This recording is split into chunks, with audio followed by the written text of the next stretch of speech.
Does our love for the Italian breakfast Vinnie P still run deep? Is Emmanuel Clase holding his ground as the game's top closer? Join us for must-trade players, both to acquire and unload, on this action-packed episode of Locked On Fantasy Baseball. You are Locked On Fantasy Baseball, your daily fantasy baseball podcast. Part of the Locked On Podcast Network, your team every day.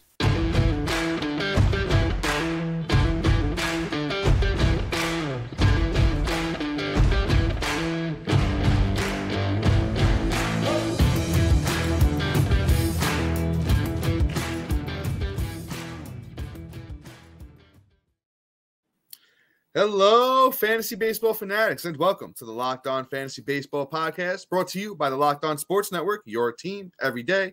As always, we're your number one source of fantasy baseball knowledge, and thank you for making us your first listen each and every day. I'm your host, Vinnie Pasquantino, here with my brother, my co-host, my partner in crime, my better half, Matthew Arnett.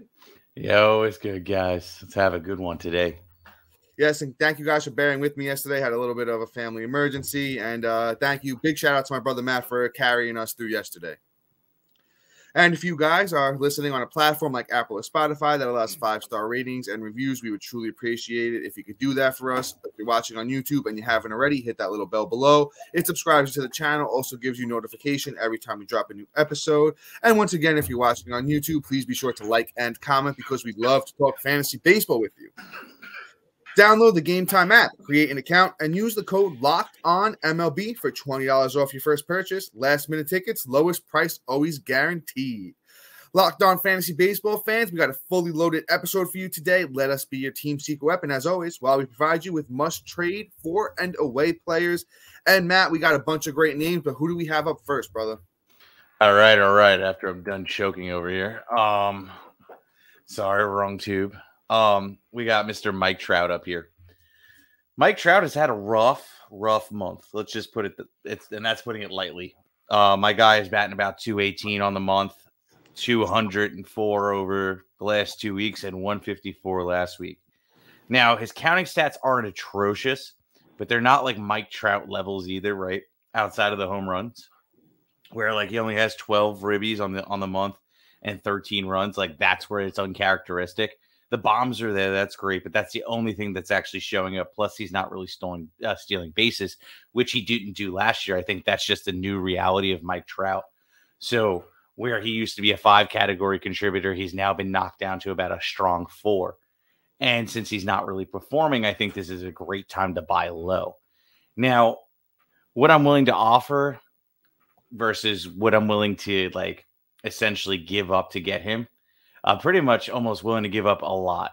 Like I would probably say a lot of the names we're going to be talking about later. And quite honestly, I'd be okay with giving up like somebody I picked in about like the 5th or 6th round and like 1 or 2 of those players along with somebody that I picked up off the waiver wire that's overperforming just to go and acquire Mike Trout, because clearly this isn't going to be the norm for Mike Trout where he's underperforming in the batting average category and the stats, counting stats. Like, it's just not him.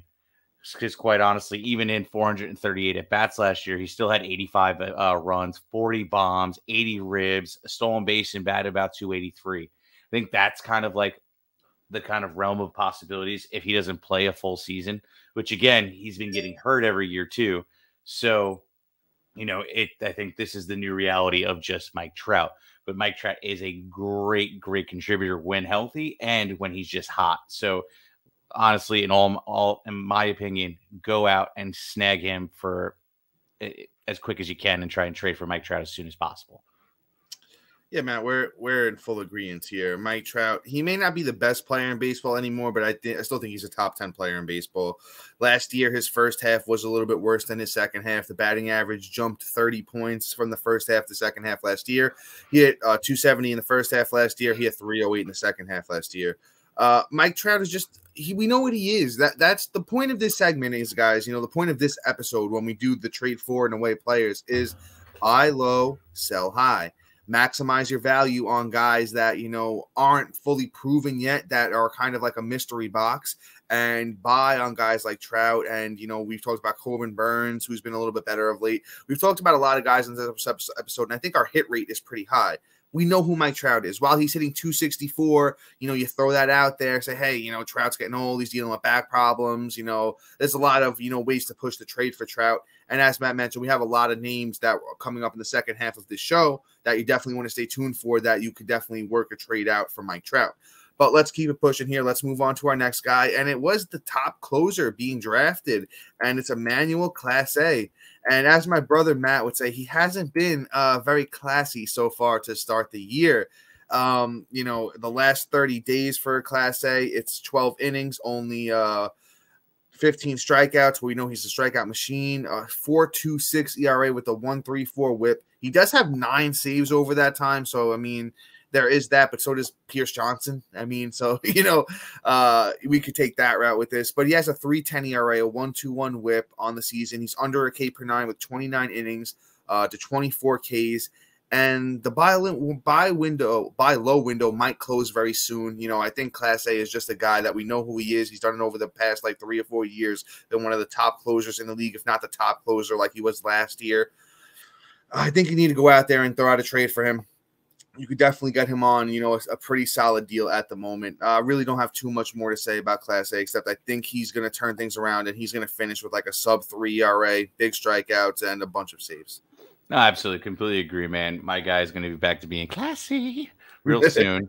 But great take. I don't think I need to say anything else. I completely agree. Let's move on to Mr. Tyler Glasnow. Glassy is my nickname for him, and Dom's. He's had 2 starts since coming back off the IL. He had his first outing in 4 innings, 8 Ks, a 6.23 ERA, and a 1.38 WHIP. And that was against the Dodgers.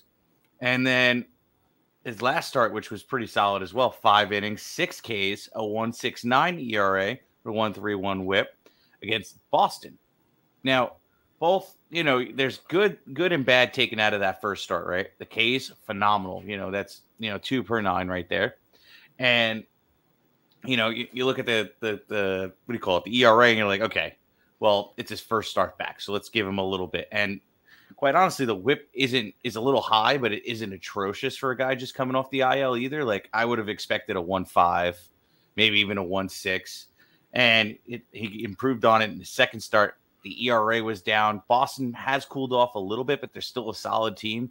So it's a really good start for him in an outing. So this is where I'm going to tell you to go and try and snag him. Now, the only problem I foresee here is the person held on for a while to Tyler Glasnow, and it's going to be hard for them to part away with him. So you're going to have to give them somewhat of a good offer.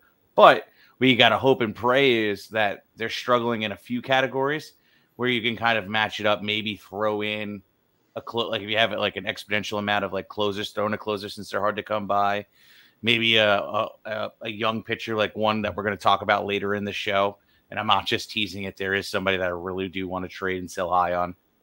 And then, maybe even throw in one of these, buy low players to go in with him that we've talked in the past that maybe isn't kind of panning out, and kind of just sneak him out. Tyler Glasnow will be a great addition to your team if you can go and sneak it past the goalie and steal him out from under for somebody.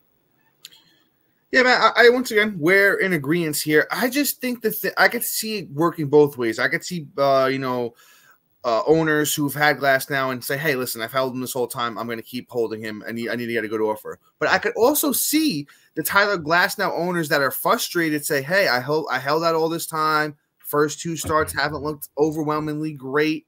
But, as Matt and I always say, a guy coming off an injury, the last thing that can return is that control. So that's why we're seeing the higher WHIP here with Glasnow coming off the oblique, and, he's still fine-tuning. He's still working things out. I truly, truly think if you get the right owner, you can steal Glasnow. You can just take them away right off their hands, give up a little bit of something, nothing too crazy, maybe, like a top 40 pitcher and a closer. We have, some guys we're going to talk about coming up as, we keep teasing. There's one specific name that I think you could trade and get a lot for. So Glasnow is just somebody we know who he is. You're taking the Jacob deGrom, Chris Sale injury risk with Glasnow because, as Matt would say, he's a flanges guy. So, but his career, he's been very, very solid since, he's come over to Tampa, and Tampa's got great pitching coaching there. So I think he's definitely going to turn it around. I think he has an ace upside. But coming up next, we have a breakout player for the Texas Rangers. We have a young gun arm for the Los Angeles Dodgers. And we have one of our favorite fantasy players. And if you've been around, you might have an idea of who we're talking about coming up next. Before we do that, though, I have a great sponsor for you guys. Have you ever tried to buy tickets to see your favorite artist or sports team and wound up being stressed out by how much of a hassle it can be? Buying tickets to your favorite events shouldn't be stressful. That's why you need to check out the Gametime app. Gametime is the fast and easy way to buy tickets for all the sports, music, comedy, and theater near you.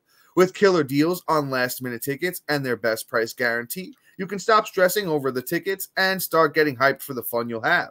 Using the Gametime app is super rewarding with flash deals on last-minute tickets, easy to find and buy tickets for every kind of event in your area, images and views from the seats you'll be sitting in, lowest price guarantee, and event cancellation protection. I mean, there's a reason it's the fastest growing ticketing app in the country. Download the Gametime app, create an account, and use the promo code LOCKEDONMLB for $20 off your first purchase. Terms apply. Again, create an account and redeem the code LOCKEDONMLB for $20 off your first purchase. Download Gametime today. Last minute tickets. Lowest price always guaranteed. And as always, we want to thank our everydayers and new listeners for making Locked On Fantasy Baseball your first listen each and every day. Be sure to look out for a new episode tomorrow featuring must-add players to your IL and watch list. And guys, just real quick, we're super close to 2,000 subscribers on YouTube, and we couldn't have done it without you. If you enjoy the show and want to help us out, please share our podcast with a few friends who also love fantasy baseball or baseball in general. We'd be truly grateful for your support in our journey to 2,000 subscribers. But Matt, you got it here, my brother. This one, a little bit too much talking for me. All good, man. All good. I understand. It's a lot. All right, let's talk about Mr. Vinnie Pasquantino, the Italian breakfast himself. Our boy. One of the names. Our boy. Exactly. My boy first, just saying. Fair enough. Touche. Now, Vinnie P has just had a sophomore slump, it looks like. This is just what we're experiencing this year, but I don't think this is something that's going to stick. You know, you can't bottle up that talent for too long. It's the same thing with Bobby Witt. We're just waiting for him to explode as well. That whole Kansas City team, we're just waiting for it to explode. It's like literally we just keep shaking the Coke can and just waiting to pop it open and just explode everywhere. I might have to drop a Mentos in there. We shall see. I like that. That's good. But, you know, Vinnie P is a great buy low candidate because here's my facts behind why I think you should, right? He has 9 home runs on the season. He's batting about 255. And the batting average is going to come up. Let's just be honest here. He batted 295 last year. Maybe it's not the 295 this year. Maybe it's more like a 285, 275, and I'd still take that hands down. And on top of that, once that team starts rolling and the Mentos is dropped in, my guy is going to go off in the counting stats, both runs and ribbies. And you know the home runs are there because they're there now. Like, that's the only thing that's really sticking for him. That's the sticky stat for Vinnie Pasquantino. So 100% you need to trade for him. And I know somebody asked in the comments today, should I drop him? Should I move on from him? Absolutely not. Yeah, I know it's rough. I know we draft him high, but honestly, you need to stick with him just a little bit longer. If he's still performing this way in a month, it's going to be a different conversation. But here's the deal. If you buy him now, you can buy him real low. I think you can get him on the cheap because people are getting fed up since there's comments coming in the comments. I'm sure you're not the only one that feels that way. And you can definitely go in and sneak him out from under them. And Vinnie Pasquantino can be 100% a great buy low candidate for you. I'm going to start my Vinnie P, the Italian breakfast, Vinnie P baby rant with saying, if you can't drop this guy, absolutely not. He must hold. If you're a fan of ours, go and trade for him. That's what we're the point here. I have a great argument for you guys to listen to. Last year, Vinnie Peace played 72 games. This year so far, Vinnie Peace played 58 games, and he's already matched almost all of his stats. So listen to this. Once again, last year, 72 games. This year, 58. Last year, Vinnie P, 25 runs. This year so far, 24 runs. Last year, 10 doubles. This year, 16 doubles. Last year, 10 home runs. This year, 9 home runs. Last year, 26 RBIs. This year, 26 RBIs. The walks and strikeouts, very, very identical. Last year, 34 strikeouts. This year, 30. Last year, 35 walks. This year, 25 walks. Batting average is the only thing that he's a little bit shorted. And I think Vinnie P, like Matt said, Matt used the little Mentos, analogy. I'm going to use this one. He's just waiting for somebody to pull the pin out of the grenade. Once that pin gets pulled, and he's gonna explode, man. I think Vinnie P, like Matt said, he might not hit 295 like he did last year. I think 275, 280 is a reasonable expectation. I think he finishes with close to 30 bombs. I see like 28, and I think that Kansas City Royals team just takes off like lightning, and they wind up being like a big surprise for the second half of the season. Vinnie P, go out there and get him in every single league you can. He's going to be good. I promise you guys that. Let's move on to somebody that's actually having a great game tonight on Monday night as Matt and I are recording this, and it's Trea Turner. Trea Turner, somebody that's everyone is super disappointed in, including myself. He's one of my boys in my long-term dynasty league or keeper league that I play with Matt, and I've just been so disappointed, especially after Trea Turner looked like Captain America in the World Baseball Classic. I don't know what happened to him. But Trea Turner with a double dong tonight, it's 3 for 3, 3 RBIs, the 2 home runs I just mentioned. But on the year, the numbers still don't look great. And even after tonight's game, they're still not going to look great. He can go 7 for 7 tonight, and they're still not going to look great.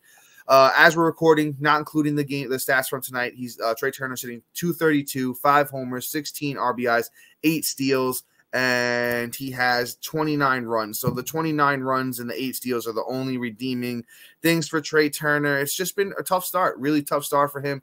Matt and I always say that when you're, trying to adjust to a new team first year, a lot of the human element comes into play, and people don't always understand that, you got to find a new house, got to get your kids into a new school, got to make sure the wife's happy. You got to find that little spot to eat that you like that's going to get you excited, before every game and after every game, and new teammates, new coaching staff. So the human element definitely comes into play. I think Trea Turner's going to have a monster second half, just as in the sense of Mike Trout. We know who he is. We know what he can do. He's a career 300 hitter. He's going to steal you some bases. The power isn't elite, but the power's there. I think he gets close to 20 bombs, and the runs are going to be close to, 90 to 100 runs for Trea Turner. I think you can go out there and you can buy super, super low on him at the moment. Not like crazy low, but a lot lower than the first-round talent that we were all drafting him as and that we know he is. Yeah, absolutely. I mean, I think the buy low window is definitely coming to an end, like Dom said, just based off of tonight's performance. It's going to give that owner enticement to want to hold on to him. Just, hey, maybe he's about to bounce back here. But last month was really the best time to do it when we were talking about him when he was really down in the dumps. But I've been watching a lot of Trea Turner. He's been just like reaching for a lot, but he's been getting a lot better as this month has went on. As the month of May went on, where he was stopped chasing as much, he was performing and really battling with the pitchers a lot more at the plate, where he wasn't doing that upon coming back to the Phillies lineup. So Trea Turner's had a rough road ahead, but I think we're about to turn a corner, and you really want to get in there before things explode. But before we move on, we have a Toronto pitcher that I really, really don't like, and I really think you should sell high on. We have a Texas player who's having a breakout season, and a pitcher that we really need to sell high on before it gets too late. This episode is brought to you by BetterHelp. Getting to know yourself could be a lifelong process, especially because we're always growing and changing. Therapy is all about deepening your self-awareness and understanding, because sometimes we don't know what we want or why we react that way until we talk it through. BetterHelp connects you with a licensed therapist who can take you on the journey of self-discovery from wherever you are. If you're thinking of starting therapy, give BetterHelp a try. It's entirely online, designed to be convenient and flexible for your schedule. Just fill out a quick survey to get you matched up with a licensed therapist. And if you're not feeling the therapist, you can always switch your therapist with no additional fees here. Discover your potential with BetterHelp. Visit BetterHelp.com/LockedOnMLB today to get 10% off your first month. That's BetterHelp, HELP.com/LockedOnMLB. All right, guys. Thank you. And Dom, do you want to take this one, or you want to let me take it? Let me hop in. Real quick, because we do feel the same way. Jose Berrios, this is fool's gold. Fool's gold, big time. He's overrated. He's just been overrated his whole career. You'd be surprised to hear that his best ERA ever is a 3.52. I mean, you hear the name Jose Berrios, you think, oh, former All-Star, great pitcher. No, it's not. It's not that. He's always been a high 3 ERA guy outside of 2 years, and he's been in the league for 8 years. So 6 out of the 8 years, he's been very, very mediocre. In those 2 years that he was good, it's a 3.52 and a 3.68 ERA. He's had a couple of big strikeout seasons, but last year he was nowhere near a K per 9, 172 innings, 149 strikeouts for Berrios last year. His career whip is a 1.25. He's only had 2 years under a 1.14 whip, so I just think it's fool's gold. He's outperforming his FIP right now. Well, not by a lot, actually. Actually, not by a lot, to be honest with you. It's a 3.70 FIP, a 3.66 ERA. But you know what? I think Berrios finishes the year close to a 4 ERA, under that K per 9. I think the whip's going to be, around where it is at a 1.24. So I think you sell him while he's hot. He's had, quite a few good games so far this year. Especially over the last, 1, 2, 3, 4, 5, 6. Out of his last 6 starts, he's only had 1 bad one. And then if you even go further back than that, it looks like out of his last 9 starts, he's had 2 bad ones. So I think this is the perfect time to sell Jose Berrios. You pull up the last 30 days numbers, and you just talk about how his last 9 starts, only 2 bad ones. I think you can get a haul for him. You package Berrios and something else. Maybe you shoot for Vinnie P or something like that. But you know what? I'm over Jose Berrios. I don't think he's as good as people think he is. Completely agree. I definitely am not on the Berrios plan. If anything, I'm the one burying him in the back. It's Berrios ugly. I can't. There wasn't a good wordplay on that one, but it is what it is. But you know what? I'm fed up. Definitely get a haul for him because you probably could. You might have to package somebody else to go out and get a Vinnie P or a Trea Turner. Yeah. Then again, pitching is very, very slim this year on the waiver wire. So being willing to trade a Berrios might get you a lot. But let's move on here. Let's talk about Mr. Josh Jung. Here's the rookie I was talking about that is just having a breakout season. Jung is doing his thing, right? Am I saying his name right? It's Jung. Jung. It's Jung. Jung. Okay, Jung. Apologize, guys. It's all good. Jung is, probably one, at least in my opinion, I slept on him so hard this year, and I really did not see this coming. But I mean, quite honestly, back in 2021, in the minors between double and triple A, my guy had a really good season. He batted .326 that year. He had 19 home runs and 304 at bats, and he had 22 doubles. Those numbers are really impressive, quite honestly. And he's actually kind of on pace for those same numbers in the bigs. It's kind of crazy what Jung is doing right now. I'm really impressed. Now, here's the thing.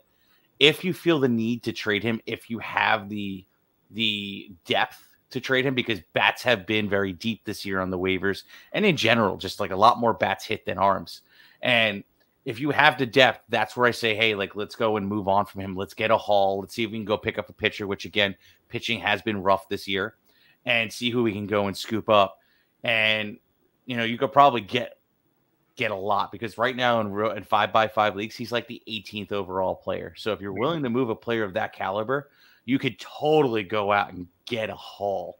And I wouldn't say I wouldn't move him in Dynasty, but in a keeper league right now, where you're only keeping about 8 guys, 9 guys, whatever, you could definitely move him. There's probably a hurting team that needs the centerfold piece for their team, and Jung can be that dude. So 100%, if you have the depth, like I said, move on from Jung and get the haul and see how you can get that locked on championship this year.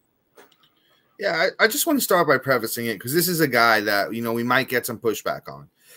Once again, when we do these, I said this at the top, when we do these episodes, we're not saying trade these players away because we don't like them, besides Jose Berrios.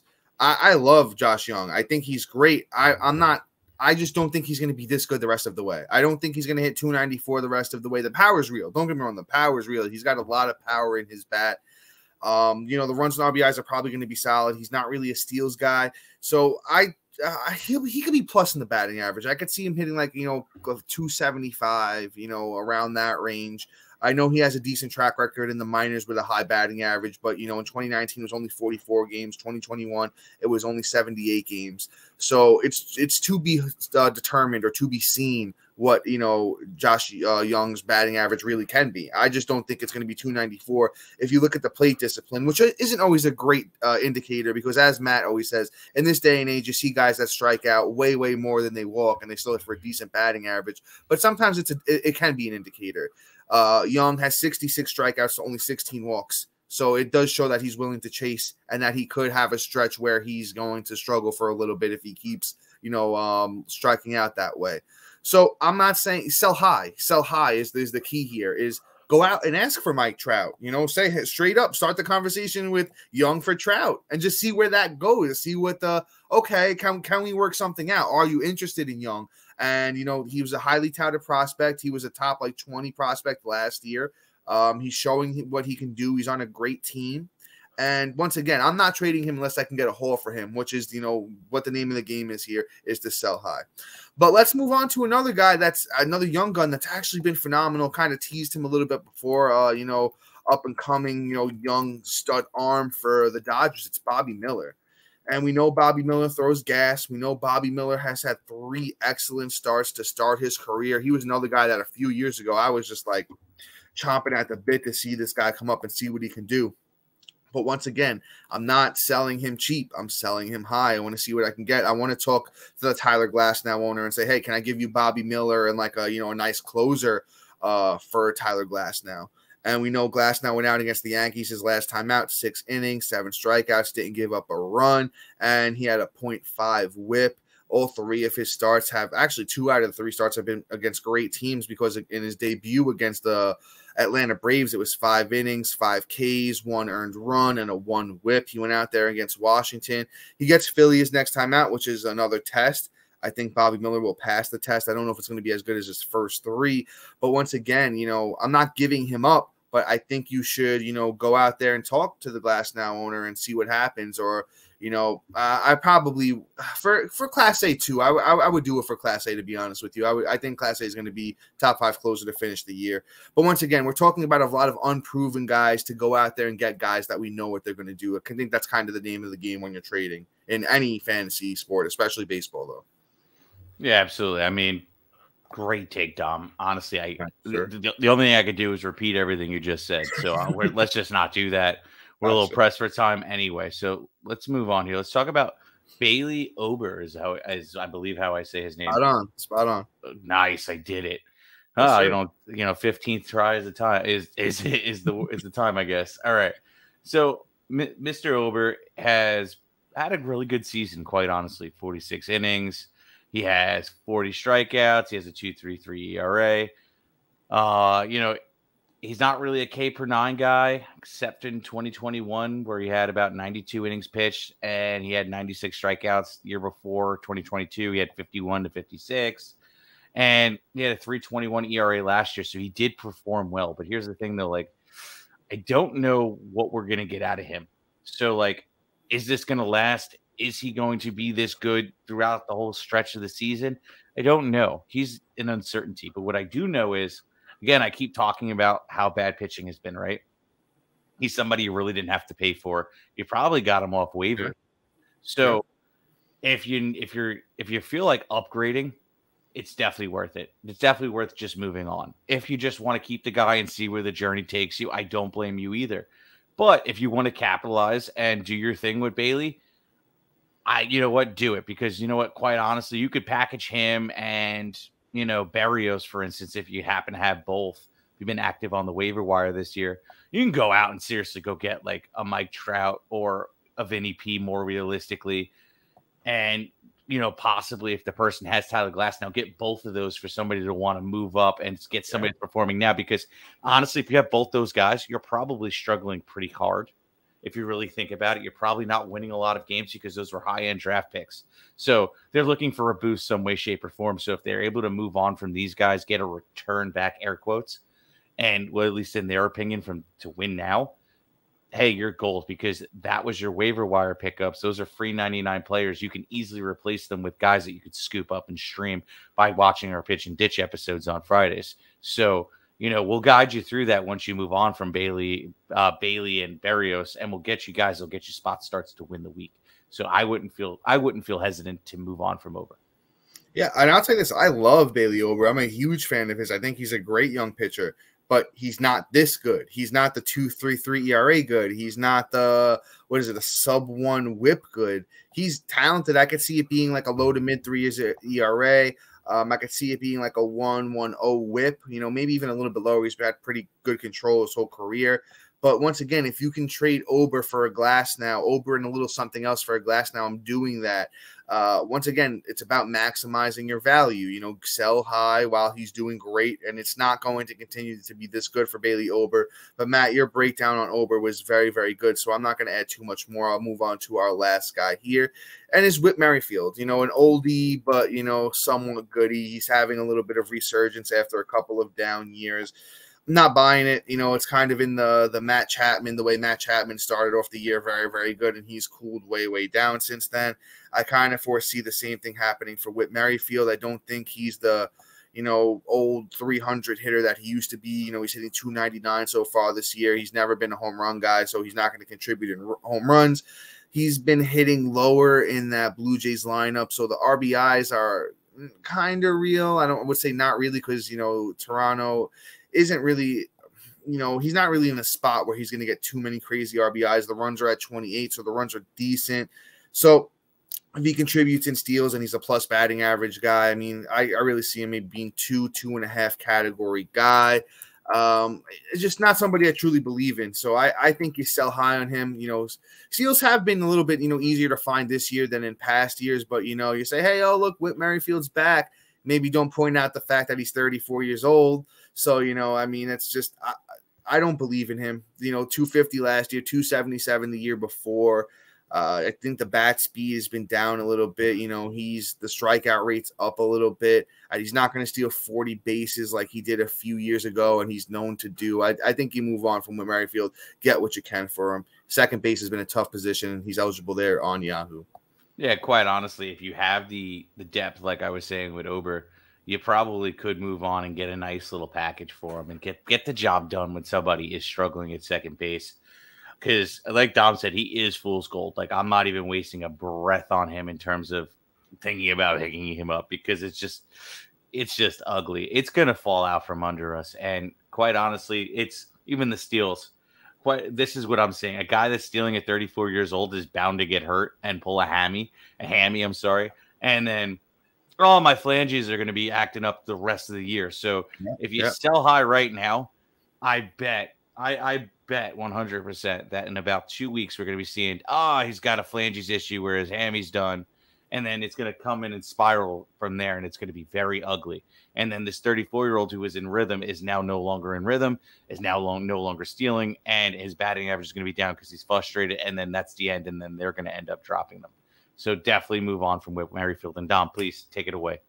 Just 2 seconds, just because I wasn't on the episode yesterday, and it's one of my boys. I have talked about him before. Andrew Abbott with a nice debut here against Milwaukee. He went 6 innings, 6 strikeouts, no earned runs. 0.83 whip. If he's still available in your league, he's 36% owned on Yahoo. Must add. Quick little bonus if you stuck around till the end. But that is all for us for today. Please be sure to like, subscribe, comment, rate, and review. Check out our website if you already haven't. And huge shout out to our everydayers and new listeners for making Locked On Fantasy Baseball your first listen each and every day. Be sure to look out for a new episode tomorrow where we provide you with must-add players for your IL and your watch list. But until then, see you. Peace.